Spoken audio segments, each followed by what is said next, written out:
We have the Iliwichu. Is that? Iliwichu with us. Yeah. And we have Mr. Deude. Deude. Mr. Deude. Mr. Deude, you're welcome. Thank you. How are you this morning? I am fine. We love your outfit, you know. Thank you. Okay. You know Deude, the sentimental.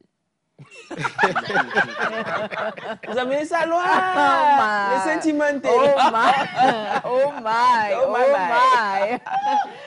Vous connaissez Daouda le sentimental, monsieur Daouda? Bonjour. Bonjour déjà. Vous connaissez Daouda le sentimental? Bien sûr. Laquelle de ces chansons connaissez-vous? Plusieurs. Laquelle? Laquelle vous nous offrez? La femme de mon patron. Ça, c'est vraiment une histoire qui doit être suivie par un psychologue. Dans l'histoire, à votre avis, qui a besoin du psychologue? La femme, le patron ou bien le chauffeur? Ou le vignon, oui. Bon, je pense que dans cette histoire, c'est la femme qui est l'élément perturbatrice. Voilà. D'accord. Qui doit être bien en avant. Et puis, secondo, c'est le chauffeur. Oh, le pauvre. Le pauvre. Il vit un stress, hein? Bien sûr. Il est confus. Voilà, pour toutes les personnes qui ne connaissent pas Daouda le sentimental, ivoirien avec épouse togolaise, hein, avec cette chanson qui a fait fureur, la femme de mon patron est tombée amoureuse de moi. Vous connaissez, non, docteur? Oui, madame. Bien sûr. De devenir son amant. D'un coup. Alors justement, nous sommes avec notre psychologue maison, M. Daouda, qui est avec nous. Vous avez reçu plusieurs messages hier et qui malheureusement vont prendre le dessus sur les messages précédents, mais à culpa à tous nos chers téléspectateurs. Et je vais commencer les tirs en même temps, mais avant, permettez-moi de vous présenter Dr Chem. D'accord. Ciao. Alouacho. Merci. Voilà. Jumeau et potier des esprits. C'est ça. C'est fort. Je pense que c'est profond. C'est profond. Oui. Enchanté de faire votre connaissance. Merci, Daouda. Donc, vous avez trouvé Daouda? Pas encore. Non, prochainement. Vous avez un second prénom, monsieur? Oui. Lequel? Mahidea. Mahidea. Vous n'êtes Ça pas veut seul dire dans quoi? cette maison, hein? Mahidea, ça veut dire tu seras populaire. Oh! Gros bisous à madame. Faites un gros bisou à madame. Merci, bisous, madame. C'est quoi ces noms prophétiques? Non, attendez. C'est bisous chéri. J'aime bien. J'aime trop. Il est classe, il a bisou chéri. Non, mais nous les... Non, il n'a pas dit chéri, il a dit bonjour. C'est mes femmes. Tu peux corriger? Oui, corrigez. Dites le nom de madame.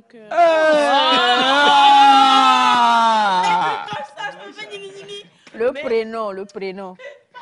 Allez, va. Je dis bisous à chérie depuis la maison.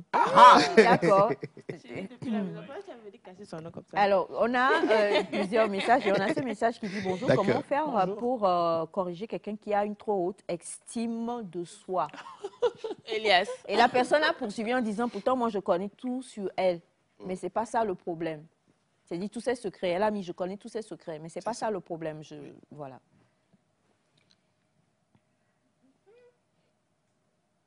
Comment corriger quelqu'un Elle dit, comment peut-on ramener une personne qui a trop d'estime de soi depuis Sotoubois, puisque moi, je connais tous ses secrets. Pourtant, ce n'est pas ça mon souci envers elle. Se fâche vite, sans aucune raison aussi. Pourquoi? D'accord. Et je pense que cette personne-là, c'est le reflet qu'elle est en train de présenter.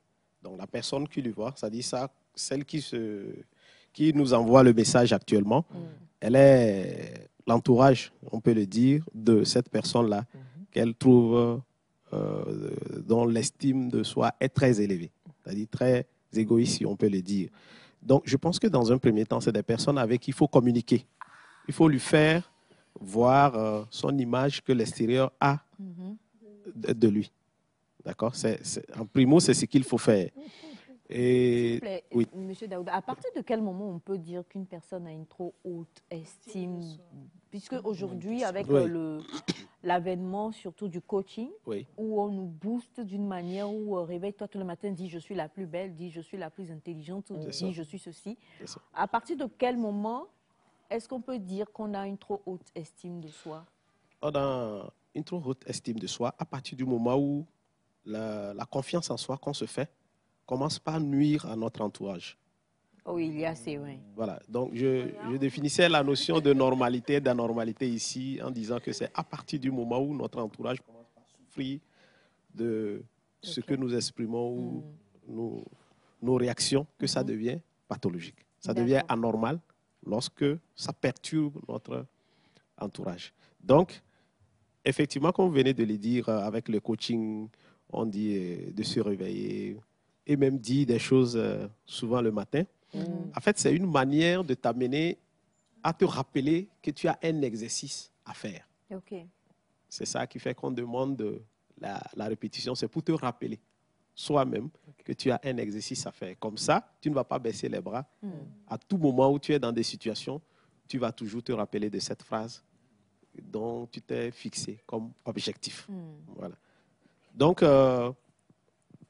l'ego devient dérangeant à partir du moment où, quand on est en société ou en groupe, parce qu'on pense toujours, je le décrivais ici, qu'on a raison. Même quand il y a une situation, tout à l'heure, on se fait victime parce qu'on pense que l'autre ne devait pas agir comme ça. On n'essaie pas de comprendre l'autre personne qui est en face de nous. Donc, vous allez voir, ces personnes ne tiennent pas compte de la différenciation qui existe entre les individus ou les personnes qui l'entourent. Ils pensent que tout le monde doit vivre comme elle est. Est-ce que ce comportement n'est pas né d'une situation, d'un truc qui s'est produit antérieurement, peut-être? Bien sûr, bien sûr. Ce comportement a ses bases depuis l'enfance, où la structuration de la personne, c'est-à-dire la mise en place de l'appareil psychique de la personne, lorsque ça se met en place, c'est de là que part tout.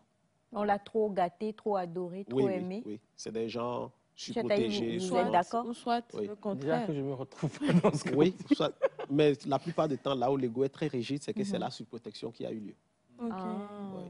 Ok. La surprotection, c'est-à-dire la personne a toujours eu des solutions à tout ce qu'il a comme problème. Il a toujours été apprécié dans tout ce qu'il fait, bon ou mauvais, ça passe. Et maintenant, il se formate comme ça. Donc, il pense qu'il est supérieur aux autres et tout ce qu'il fait est idéal. Alors, on a une autre question. On va vous bombarder aujourd'hui. On va aller vite aussi. Alors, quelqu'un d'autre, deux questions. Oui. La personne a écrit le premier message. Est-ce qu'on résout le traumatisme d'un viol selon le genre? C'est-à-dire si c'est un garçon. Est-ce que c'est la même chose? Bon, déjà. C'est la même manière. Bref, est-ce que c'est. Monsieur. Ah, il faut laisser. Il faut laisser. Non,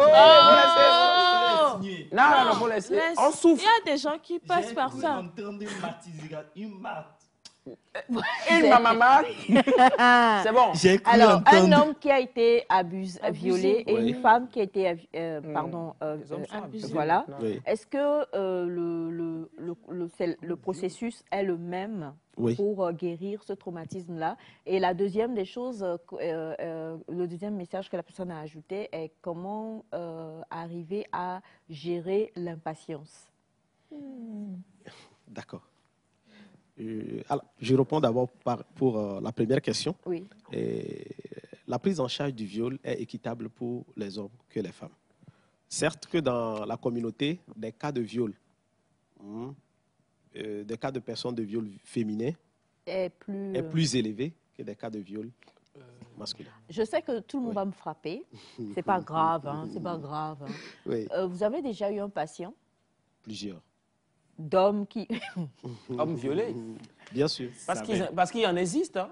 Bien sûr. Parce que voilà, les hommes sont vraiment violentés de toutes sortes, de tous genres. On ne parle pas d'hommes violentés, on parle de violés. Bien sûr, ça existe. D'abus sexuels. Bien sûr. Les hommes sont abusés. Bien sûr. D'ailleurs, on a eu une histoire, vous vous rappelez de l'histoire? Oui. L'homme a été pilé. Oh, il n'a pas été, il n'a pas, c'est sa femme. C'est sa femme. On va pas remplir. Sinon, il existe des hommes violés. Oui, tant qu'il a dit non, Elias. Les hommes vulnérables et violés de toutes parts par On a eu l'exemple du jeune homme qui travaillait pour une dame et son mari. La dame et son mari avaient abusé. Ils ont abusé, oui. Ça, c'est vraiment pervers. Voilà. Les hommes qui souffrent comme ça. L'enfant a été violé. Ça, c'est vraiment pervers, oui. Alors, donc, ce qui veut dire qu'on peut quand même traiter, on les traite de la même manière. De la même manière, c'est la même procédure. Il n'y a pas... Non, mais on veut sortir les revers pour qu'on puisse en parler. Parce Bien que, sûr, bien sûr. étant donné que nous sommes en Afrique, qu'on a aussi des préjugés et des a priori, on se dit, quand toi-même tu viens devant le psychologue, lui-même il te regarde et te dit, toi aussi, ganga, comme ça. Là. Alors que quand c'est une femme, tout de suite, on a plus d'empathie, peut-être. Oui, effectivement, mais c'est que chez nous, les psys, d'abord, on a, je dirais, un regard de neutralité face à nos patients. Donc, ça fait que tout à l'heure, on laisse le temps aux gens vraiment d'exprimer leur douleur. Et quand vous les recevez, vous sentez que même les hommes aussi vivent le viol, presque dans les mêmes détails. Ils ont les mêmes réminiscences, ils ont les mêmes troubles. Et tout ça. D'accord. Voilà. Bien sûr que dans des cas, certains où le passage à l'acte n'a pas eu lieu, beaucoup d'hommes arrivent à s'en sortir, que des femmes. D'accord. Voilà. Mais en termes de ressenti, là où il y a passage à l'acte, je pense que c'est les mêmes procédures qu'il faut mettre en place. Alors, par rapport à l'impatience, par rapport, rappelez-moi la question, s'il vous plaît. Comment gérer l'impatience? Je pense que d'abord, dans un premier temps, la personne doit comprendre que les avis des gens qui l'entourent ou le comportement des gens qui l'entourent ne vont pas toujours être aux mêmes normes ou bien ne vont pas être comme elle le souhaite. C'est ce qu'il faut se mettre dans la tête en premier. Parce que quand on se fâche à tout bout de champ, ou bien on est impatient tout à l'heure, moindre chose, on veut réagir, c'est qu'on pense que les autres doivent se comporter comme nous. Ça rejoint un peu les personnes qui ont l'ego beaucoup plus élevé. Parce que ces personnes ne tolèrent pas, en fait, des erreurs autour d'eux. Vous comprenez un peu? Donc, l'impatience, c'est que dans un premier temps, il faut comprendre d'avance que des situations imprévues ou des situations qui vont générer des frustrations peuvent venir à tout moment. Light, oui, tu vas vivre longtemps. Amen, amen, je reçois. Moi, je ne suis pas quelqu'un d'impatient. Hein. Vous avez voulu me toiser. En fait, non. Non, mais allez-y, cher monsieur. Donc, allez-y. Je disais tantôt, qu'on va attaquer la personne doit avoir ses pensées d'avance pour comprendre que dans des situations, il faut prendre le recul pour mieux réfléchir. Et la personne doit comprendre aussi que quand on agit d'une manière très spontanée dans certaines situations, on fait des erreurs avant de se rendre compte. Voilà. Et pour paraître sage, il faut toujours ruminer les pensées. Il faut toujours réfléchir, prendre le temps. Tourner cette fois sa langue avant de parler. Voilà, parce que l'impatience vous pousse tout à l'heure dans des erreurs qui ne sont pas adaptées à votre personnalité. C'est pour cela qu'il faut toujours prendre du recul. La personne doit comprendre que être impatiente l'amène à être... ça baisse le niveau de sagesse de la personne. Il sera mal vu dans sa communauté. Comme ça, dorénavant, la personne commence par faire des efforts de prendre du recul avant d'agir dans toute situation. Alors, et c'est comme ça, petit à petit, la personne peut réussir à cette situation. Avant que vous n'interveniez, je vais poser la prochaine question et puis vous intervenez, M. Vignon. Bonjour à vous tous. Bonjour. J'aime beaucoup votre émission. Je salue le docteur Chem. J'habite à Agoué. Agoué. Merci. Voilà. Docteur Chem qui était à l'écran. Hein. Et ma question est de savoir, est-ce qu'une femme, vous-même votre question, est de savoir est-ce qu'une femme qui est matérialiste a besoin d'un psychologue pour guérir? Quelle question? Eh bien, la question, elle est bienvenue quand même. Comment ça? Ah, c'est une question, madame. Une femme qui est matérialiste, qu'est-ce que vous entendez par être matérialiste? Bachana? Bachana, tu es mon recherche oncle. effrénée des biens? Des biens. Bon, j'en sais rien, voilà. Matérialiste extrémiste ou bien matérialiste simplement? Donc il y a plusieurs types. Oui. Merci. On en parle après, psychologue. Oui. Je pense que femme matérialiste, c'est qu'on devait comprendre mieux ce qu'il met dans le mot, comme les autres venaient de le nuancer. Quand c'est matérialiste extrémiste, parce que tout être humain est matérialiste. Hein. On ne peut pas écarter qui que ce soit. Tout être humain est matérialiste. Donc, l'étiqueter tout à l'heure à une femme et tout, ça dépend de plusieurs paramètres. Donc, je pense que ce n'est pas... On devait comprendre mieux ce qu'il met parce que matérialiste, extrémiste, comme notre frère l'a dit, il faut une prise en charge pour amener la personne à comprendre plusieurs normes. Mais matérialiste, comme il a dit, je pense que ça fait partie de notre quotidien. Mais c'est une pathologie, docteur. Qu'est-ce que c'est une pathologie? Parce que vous avez dit, pour le côté extrémiste, c'est-à-dire qu'il faut une prise en charge. Il faut une prise en Donc, c'est une charge. pathologie. Et étant pathologie, Oui. vous, les spécialistes, vous devez régler. Parce qu'il y a des femmes, comme la question dit, elles sont matérialistes, mais extrémistes. C'est-à-dire Voilà. Qu'est-ce que vous mettez dans matérialiste, extrémiste?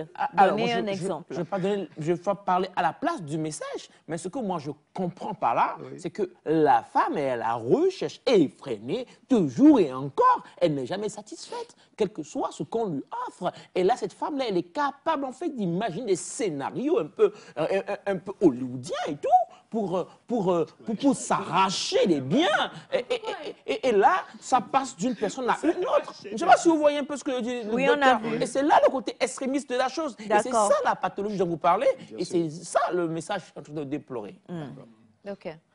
Voilà. Donc, vous comme avez tu déjà... l'expliques, je pense que c'est la réponse qu'on a donnée pour Merci des beaucoup. situations comme ça. Il Je faut une pense prise que en charge. moi, je voulais revenir à l'impatience. OK. C'est vrai qu'on veut travailler sur ça. Oui. Moi, par exemple, je suis quelqu'un de très impatient. Oui.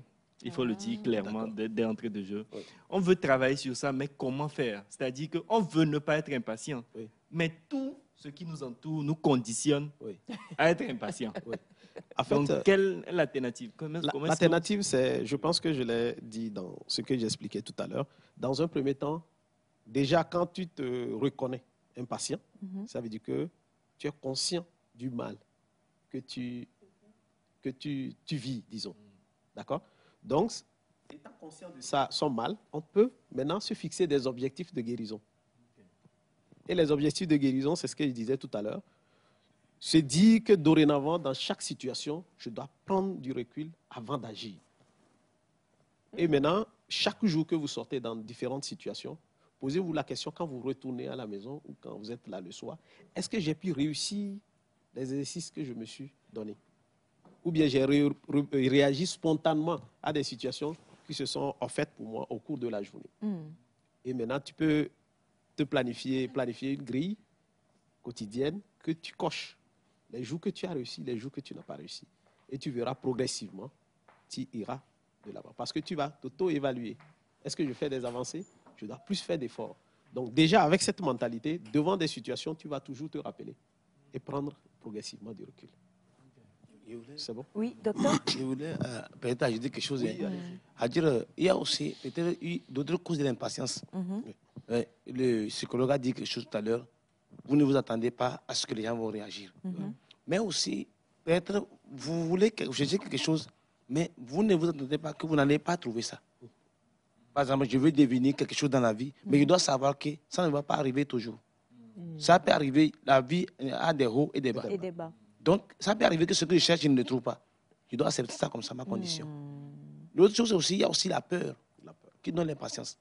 Moi, par exemple, si je suis impatient parfois, ce n'est pas parce que... Donc vous aussi, vous êtes parce que impatient de sous nature. l'effet de la pression, OK. vous êtes obligé d'agir, de faire quelque chose qu'on vous demande. Et vous avez peur. Vous voyez un soldat devant un militaire, il met la pression sur vous. Vous êtes obligé de réagir et crier. Parce que vous emmagasinez, et un jour, vous êtes obligé de réagir. Donc, la peur aussi peut entraîner l'impatience facilement. L'impatience, OK, d'accord. Je suis d'accord avec vous. Vous avez une autre question qui demande comment faire pour arriver à... Est-ce qu'on a besoin de l'apport d'un psychologue pour ça, je demande, pour gérer la rancune? La rancune. Oui, il y a des personnes qui sont très, très, très rancunières. D'accord? Des gens vont vous garder rancune au-delà d'un mois, même plus. Au-delà d'un mois, vous Bien êtes sûr. gentil, hein? Bien plus. Au-delà d'un mois. Des années, même, Elle dit ça, c'est peu. comme vous l'aviez dit. Mais pourtant, Les il y gens a ne se d'autres parlent pas personnes. depuis 20 ans. For Vous life. voyez un peu, donc, ce n'est pas bien, en fait. Ah. C'est mal. Quelque part, elle est c'est belle. s'auto-détruire. Hein. C'est s'auto-détruire. Et je pense que pour des cas de ce genre de personnes, ou peut-être ce n'est pas envers une personne, ce n'est pas envers deux personnes, c'est assez de personnes, je pense que la personne doit vraiment se mettre en cause et chercher à être accompagnée. Mais par rapport à nos quotidiens, des fois ça arrive, 1 semaine, 2 semaines, bon, on peut refaire la paix. Ça fait partie de la normale. Voilà. Alors, rapidement, avant de revenir à vous, Monsieur Ataï, je vais répondre à ce message-là en tant que psychologue de Nectar. C'est- Bonjour Nectar. Bonjour. Pourquoi vous n'appelez pas Monsieur Bachana, mais pour les autres, vous dites Madame tel, Monsieur tel? Parce que Bachana n'est pas un prénom. Voilà. Bachana veut dire oncle. en thème. Et donc, affectueusement, à cause de ce qu'il représente pour l'équipe nectarienne, nous l'avons surnommé oncle, qui veut dire Bachana en fait. Donc, vous imaginez dire monsieur Ninet, monsieur oncle, monsieur Atabi, ça ne se fait pas. Donc, si vous n'êtes pas togolais, on vous l'a expliqué, mais si vous êtes togolais, sachez tout simplement que Bachana veut dire oncle. Sinon, il a prénom. Voilà. Monsieur Ataï. Oui, voilà. Madame Aïcha, je voudrais poser une question. Est-ce que tout ce qu'on dit là, ce n'est pas beaucoup relié à nos tempéraments et à nos... je ne sais pas, c'est tempérament, non? Oui. Est-ce que ce n'est pas intrinsèque? Est-ce qu'on peut pas s'en... Est-ce qu'on peut s'en départir? Merci beaucoup, madame. On ne peut pas parce que ça fait partie de notre personnalité, mais on peut s'adapter. S'adapter à notre société. Parce que ça fait partie de sa personnalité, mais on peut s'adapter maintenant au quotidien et à l'entourage qu'on a pour corriger. Voilà. J'ai dit ici une fois, ce n'est pas parce qu'on a, par exemple, une personnalité psychotique que forcément on doit faire des troubles, on va faire les psychoses. Est-ce que vous comprenez? Mais on peut avoir une prédisposition selon notre conception de personnalité, notre structuration psychique. Mais on peut vivre toute notre vie sans faire. Voilà. Moi, vous convaincu. Vous comprenez un peu? Oui. Voilà. C'est comme vous allez voir des personnalités colériques. Voilà. C'est ça leur personnalité. Mais qui peuvent réussir à ne plus manifester cela. parce qu'ils vont s'adapter. C'est une domination de soi et c'est une adaptation. C'est comme si le mal, tu fais la vie avec, mais juste tu essaies de le dominer dans tes réactions. Alors, bonjour. Oh là là, monsieur Ataï. Alors, bonjour. Bonjour, Nectar. Oui. Moi, je voudrais savoir comment est-ce qu'on peut... vous en envoyez plein. Je voudrais savoir comment est-ce qu'on peut faire pour sortir de la paresse. Oui. Ah, donc tu n'as pas de... Bon, bref. C'est tout, quoi. D'accord. Et je vais très rapidement aller sur cet aspect. Il y a des personnes, peut-être, dans leur quotidien, ils travaillaient à un moment donné et que c'est courant leur chemin de vie que cette paresse-là commence par être excessive. Je pense qu'en amont, il y a un problème en dessous. La plupart du temps, vous allez voir quand des gens commencent des troubles dépressifs, c'est comme le burn-out dont on parlait le lundi. Vous allez ressentir assez de paresse par rapport à tout ce que vous faites comme activité. On a de la peine à entamer quoi que ce soit. Donc, ce n'est pas la paresse en soi qui est problème, mais c'est qu'il y a un mal qui l'entraîne qu'on doit corriger. Oui. Si vous le permettez, moi, j'aimerais rajouter un truc en tant que chrétien. Si vous le permettez, hein. Il y a ce qu'on appelle la paresse, il y a ce qu'on appelle l'esprit de paresse. Il y a des gens, en réalité, qui sont paresseux indépendamment d'eux. C'est-à-dire qu'ils ont tellement développé cela qu'il y a un esprit, en réalité, qui prend possession. Oui. Je suis très sérieux, ne riez pas. Comme ça fait rire, mais c'est sérieux. C'est très sérieux. Si vous riez, ça va me toucher personnellement. On ne rit pas. D'accord. Donc, en réalité, il y a ce qu'on appelle l'esprit de paresse qui vient prendre contrôle de la chose et qui t'induit de plus en plus dans la paresse. D'accord. Donc, Le pasteur est là. Le pasteur ne dira pas le contraire. Est-ce que c'est pas une raison à la paresse? Dire que c'est un esprit. Non, ce n'est pas forcément, par exemple, être paresseux et se dire qu'en réalité, c'est un esprit de paresse en même temps, sur le coup. Mais il faut en réalité souligner cela, qu'on sache qu'il y a ce qu'on appelle l'esprit de paresse aussi, qu'il faut lutter contre ça spirituellement. Je voudrais rappeler un fait à nous tous et à notre population, aux téléspectateurs. Il faudrait que les uns et les autres comprennent un fait. Tout être humain est spirituel. Nous avions tous des forces. Et quand tu laisses l'autre te dominer, il va te gagner. Que ce soit une cause spirituelle ou quoi que ce soit, il faut que tu fasses confiance en toi-même. Sache que tu as la capacité. Et je pense que c'est sur ça, dans nos congrégations religieuses, on parle de la foi. La foi, c'est la confiance en soi, en fait. Ce n'est pas en quoi que ce soit. Donc, quand vous le mettez devant, la cause peut être spirituelle. Vous pouvez le vaincre. Je pense que c'est des thématiques profondes, mais on aura des occasions pour pouvoir en parler. Est-ce que vous avez compris? Donc, cette personne-là, paresseuse, même si l'origine est spirituelle, elle peut le vaincre. Si elle se décide, c'est la foi qu'elle va conquérir. Donc, cela. maintenant, c'est de voir autour de lui s'il n'y a pas des facteurs collatéraux qui le poussent à l'enraciner, même si la cause est spirituelle. Il y a des facteurs par lesquels il s'accroche pour trouver raison de justifier cela. Alors, il y en a trop. Bonjour Nectar, mon père a mis trop de pression sur moi pendant mon enfance, ce qui agit sur moi aujourd'hui. Comment faire pour sortir de ce désastre? D'accord. Je pense que cette personne doit être accompagnée parce que c'est un cas profond. Actuellement, je dirais plusieurs personnes dans ces situations que je suis, même de nos jours. Ce n'est pas un truc simple parce qu'il faut un travail profond où on doit le conduire sur des étapes et sur des processus pour lui permettre de s'en sortir. Donc, il doit consulter un psychologue selon là où il est. D'accord. Alors, on a bonjour à vous tous, la famille. Comment est-ce que vous allez... Oh, ça c'est long, ça. Comment faire pour sortir de quelqu'un... Bon, voilà, il a été abandonné dans son enfance. Hein. Je vais summariser pour qu'on aille plus vite. Quelqu'un il a été abandonné, recueilli, passé de famille en famille, tout ça. Aujourd'hui, il n'a aucune envie ou bien ne s'attache à personne. Voilà. Je pense que cette personne est revoltée contre la société, la vie, l'entourage, parce qu'elle regarde autour et se fait des idées par rapport à ce qu'elle a comme représentation de la vie des autres par rapport à la sienne. Vous comprenez? Cette personne aussi, une fois encore, a besoin d'un accompagnement psychologique pour pouvoir avoir la force d'affronter la vie de nouveau et d'une autre manière. Parce qu'elle a besoin d'accepter sa situation et de comprendre que c'est des situations qui arrivent. Hein. Elle n'est pas la seule, c'est des situations qui arrivent, c'est difficile, mais quand même, ça n'empêche pas de pouvoir voir la vie du bon côté.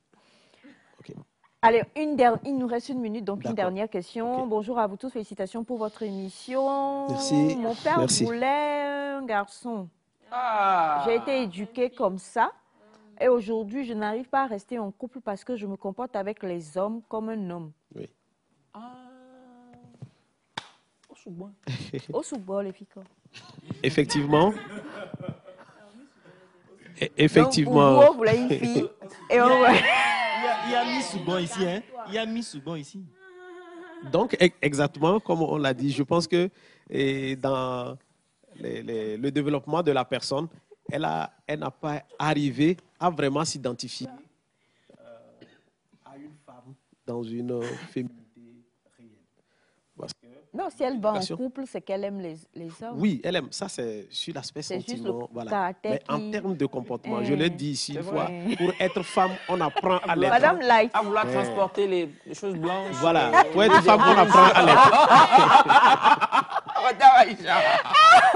Alors, non, mais... Voilà. Donc, je crois que lundi, on se retrouve, Monsieur Daouda, pour débattre de ce sujet-là. Monsieur Ataï, vous allez regarder sur la page de Nectar aujourd'hui. Il y a des femmes qui ont été éduquées comme hommes qui vont transporter Monsieur Ataï aujourd'hui. Monsieur Daouda, merci infiniment. Je vous en prie, je vous en prie. 90, 84, 91, 79. Encore une fois. 90, 84, 91, 79. Alors, lui, c'est un homme vrai, un chef, ainsi que tout le reste de l'équipe technique. On parle de M. Kolani. Merci infiniment. Merci à tous.